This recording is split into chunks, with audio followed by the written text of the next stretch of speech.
Falando sobre a demissão do Mano Menezes, hein? Já caiu o primeiro treinador nesse Campeonato Brasileiro. Mano Menezes foi demitido. Mano Menezes, ele tem históricos, né, de relacionamento. Ele é um cara muito temperamental, ele discute com os jogadores. Agora tá viralizando aí ele xingando o Thiago Silva. Joga no meio, eu pedi no meio, seu merda. Ele falou assim pro Thiago Silva e o Thiago Silva respondeu. O Serna, que ele tirou aos 13 minutos e foi pedir desculpa pro jogador. Mas em termos de relacionamento, o Mano Menezes é um cara que por onde ele passa é um pouco questionada, né? O temperamento do Mano Menezes é questionado.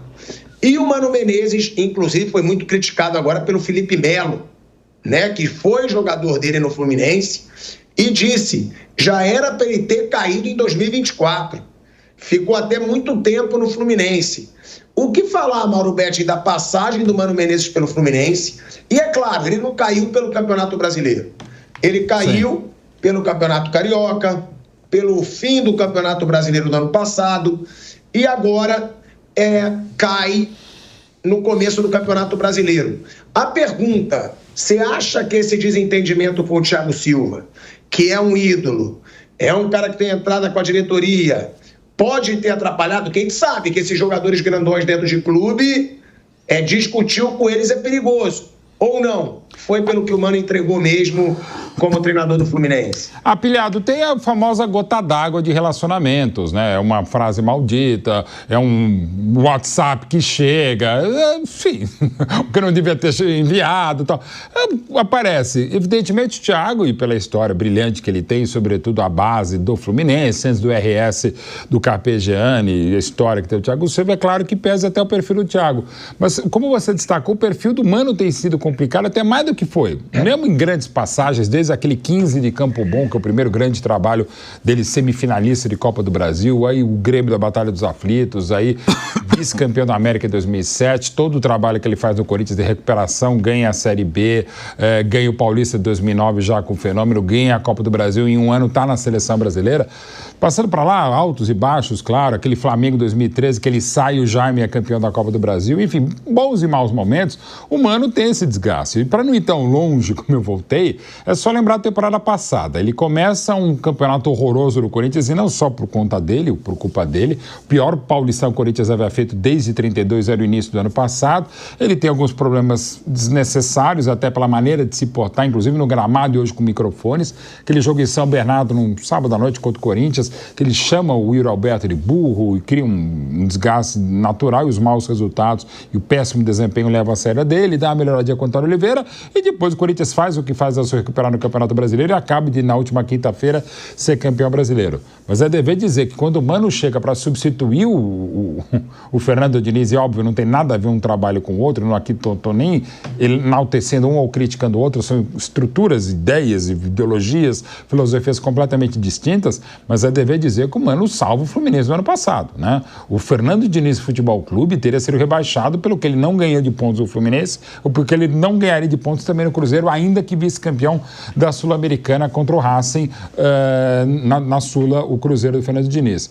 O Mano salva o time, mas longe de ser o ideal, e agora também já não fez um grande carioca, ainda que vice para o mega Flamengo do Felipe Luiz, e começa o campeonato, ok, uma só rodada, uma só derrota, não é o ideal, mas evidentemente já havia um relacionamento desgastado, por óbvio, e também, mesmo se não houvesse, não seria nenhuma surpresa para o histórico do futebol brasileiro, né, Pilhado? Um treinador na primeira rodada ser demitido. Fica aquela coisa, por que não demitiu antes? Porque também foi muito recente, né? E as coisas vão levando, a gente não sabe nem 0,5% do que acontece, mas evidentemente o desgaste era óbvio. O Felipe conhece o futebol, já havia trabalhado com o próprio Mano, uma passagem muito ruim dele pelo Palmeiras em 19, então acho que é uma sequência de coisas naturais, e aguardemos cenas dos próximos capítulos de novo para saber quem vai agora assumir o Fluminense, quem vai assumir a seleção, e aquela coisa, quando não tem assunto, e a gente sempre arranja aqui na Jovem Pan para falar, sempre vai ter um treinador que sai, um treinador que está ameaçado, e alguém que vai chegar nessa ciranda dos nossos técnicos, né, Pilhado? É isso, e Mauro César Pereira, o aproveitamento do Mano, né? O Mano tá há 4 jogos sem vencer, né, pelo Fluminense, e o Fluminense fez 6 pontos nas primeiras 12 rodadas, né, do campeonato passado, até o Mano chegar e, como disse o Mauro Betti, salvar o Fluminense do rebaixamento. Porém, né, ele chega no dia 1 de julho de 2024, comandou o Fluminense na fuga contra esse rebaixamento e, ao todo, esteve à frente do Fluminense em 46 jogos. Foram 21 vitórias, 13 empates e 17 derrotas.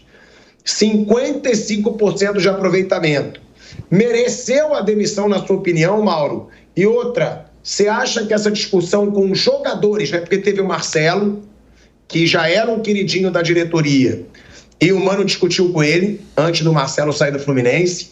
Agora uma discussão com o Thiago Silva, onde ele xingou o Thiago e o Thiago responde dentro de campo. Você acha que isso pode ter tido interferência, influência na demissão do Mano Menezes? E, claro, né, agora provavelmente o Fluminense deve ir atrás do Dorival Júnior. Eu acho que o Fluminense deve até já ter demitido o Mano, vendo que tem Renato Gaúcho, que está no Rio de Janeiro e já foi campeão de Copa do Brasil pelo Fluminense, e Dorival Júnior no mercado, Mauro. Difícil saber. Pode ser Renato, pode ser Dorival, pode ser Diniz, Diniz acho que não. Difícil saber o que está pensando lá o presidente do Fluminense. Ontem eu estava vendo o companheiro Zé Ilan falando sobre isso, e ele falou um negócio que me chamou a atenção. Ele falou que o Thiago Silva pretende ser treinador e que já tem até alguns nomes fixos na futura comissão técnica dele, entre eles o Marcão. Marcão, que é o eterno auxiliar do Fluminense, que assume sempre nessas horas. Fiquei pensando, coisa estranha, né? O técnico e o jogador não estariam se relacionando bem e o auxiliar técnico fixo do Fluminense é amigo do jogador e trabalha com o técnico. Cara, isso não pode dar certo, né? Não vai dar certo. E o episódio do Marcelo, o Mano estava coberto de razão. Não sei como é que era a relação deles fora dali. Mas o Mano chama o Marcelo e fala alguma coisa. E o detalhe, no meio daquela confusão, o Mano acaba colocando o John Kennedy, ou seja, jogador de outra função, porque é meio na correria, até acho que meio sem pensar, me pareceu, e sai o gol do Grêmio. O Grêmio empata o jogo. O Fluminense perde 2 pontos ali, uma vitória que estava muito bem encaminhada na luta contra o rebaixamento. Então, não foi uma coisa simples o que aconteceu ali. Tanto que o Marcelo depois, o próprio Fluminense rescindiu e ele parou de jogar. Mas eu acho que, não sei quem tem razão aí, se é o Mano, se é o Thiago, eu acho que o Fluminense está bem desorientado, bem confuso. E o Mano, eu entendo que ele chegou para fazer um trabalho que ele fez no ano passado, que era salvar do rebaixamento. Não tinha muita expectativa de que fosse além. E no Carioca, embora o time tenha conseguido dar uma reagida e chegado à final, eu achei que a postura do Fluminense foi muito conservadora, para dizer o mínimo, especialmente quando precisava vencer o jogo. O último jogo tinha que ganhar. E o Fluminense fez até um bom primeiro tempo, no primeiro jogo, o Fla-Flu, e no segundo, praticamente não atacou. Aí depois ele se justificou e tal, mas, cara, ele está lá para encontrar soluções. Claro que era difícil, o adversário era mais forte que o time dele, mas o Fluminense tem bons jogadores, cara, dá para fazer mais ali com aquele time. Dá para fazer mais. Agora, quem vai fazer mais? Não sei. Não tenho a menor ideia do que pensa o presidente do Fluminense. Ele passou esses últimos dias perto do Dorival, né? Porque ele estava chefiando a delegação da CBFiana. Então, não sei até que ponto isso pode pesar ou não, se chegou a conversar e tal. O Dorival já trabalhou lá também, mas vejamos aí qual vai ser o próximo passo. Mas, na verdade, você está bem desgastado. Eu acho que se o Mano não caísse ontem, mais uma rodada ou outra aí, provavelmente não ficaria, não. Me parecia bem desgastado, com a torcida do Fluminense também. Eu acho que com a demissão do Dorival Júnior, o Fluminense acelerou a demissão do Mano Menezes. É o que eu penso, tá? É o que eu desconfio, não é informação, não.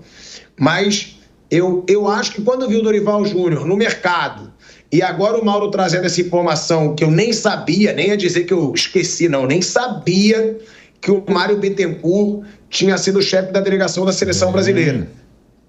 Então, ainda fica mais suspeito, né, que o Fluminense tenha se livrado logo do Mano Menezes para tentar fazer alguma proposta aí para o Dorival Júnior.